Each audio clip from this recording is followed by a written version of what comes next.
inihaw na bangos at ginisang gulay para sa dinner. At nanguryente din kami sa ilog for today's video. Magandang araw sa inyo mga pinsan. Bago nga kami lumusong sa ilog ay inayos muna namin ang aming dalang kuryente. Mga pinsan pala ni Mrs. ang kasama ko dito.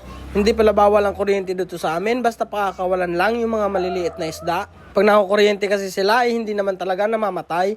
Mga 5 minutes lamang ay nabubuhay din agad. Si Kuya Omar pala ang may dala ng kuryente. Siya kasi ang marunong at ang may-ari ng kuryente na yan. Dati talaga ay lagi akong sumasama sa kanya pag nangunguryente siya at nakakalibre talaga ako ng mga pangulam namin.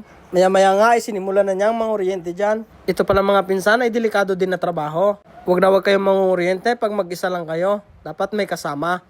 Kasi pag nakuryente kayo ay walang tutulong sa inyo. Pero ngayon yata ay nasobrahan naman kami ng dami. 5 kami ang magkakasama ngayon. Tapos na kasi ang trabaho sa tubigan kaya naman wala ng trabaho ang mga tao ngayon sa amin. Pag ganito kasing tapos ng trabaho sa tubigan ay paghahanap na lang ng ulam ang ginagawa ng mga tao dito sa amin.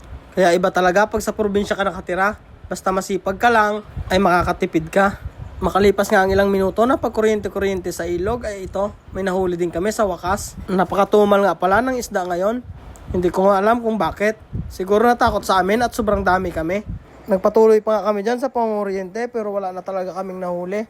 Kaya naman nagdesisyon na lang kami na umuwi na. At nung pauwi na nga kami, itong pamangkin ni Mrs. nakahuli pa nga ng sawa. Iuwi niya daw sa kanila at aalagaan. Nagkwentuhan lang kami saglit dyan at umuwi na rin kami. Tingnan nyo naman, berding-berde ang paligid at walang polusyon. Kaya gustong-gusto ko talagang manirahan sa probinsya. Pag uwi nga namin ng bahay, binigay na lang namin sa kuya lahat ng huli namin. Sakto na rin talaga isang ulaman, may mga hipon at isda. May isang palaka pa kaming nahuli pero inalpasan na lang namin. At nag-iisa naman. At dahil nga kaunti ang aming huli, pumunta rin ako ng bayan para bumili ng mauulam namin para sa hapunan. At pag uwi ko nga ay agad naman inasikaso ni Mrs. para makapagluto. Sakto nga at may binigay na talbos ng kalabasa ang kapitbahay namin. At may patula din ako na nabili sa bayan. Masarap ito gisahin lang at isawsaw sa bagoong. Mag-iihaw din pala ako nitong bangos. Nilagyan ko lang ng sibuyas at kamatis sa kanyang tiyan at binalot ko ito sa foil. Nagpadikit na pala ako ng apoy para sa paglulutuan namin.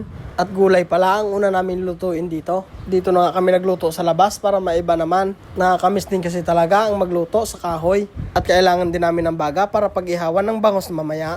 At ayan, nilagay na nga ni Mrs. ang gulay at hinalo-halo lang ng kaunti at tinakpan niya na rin ito. Makalipas ng ilang minuto ay nilagay naman ito ng tubig, asin at iba pang mga pampalasa. Madilim na nga sa mga oras na yan at medyo gutom na rin nga ako. Kaya naman nung kumulo na ay nilagay naman ni Mrs. ang talbos ng kalabasa.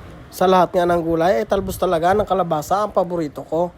Kahit nga araw-araw mo pa ipaulam sa akin ang talbos ng kalabasa ay okay lang sa akin.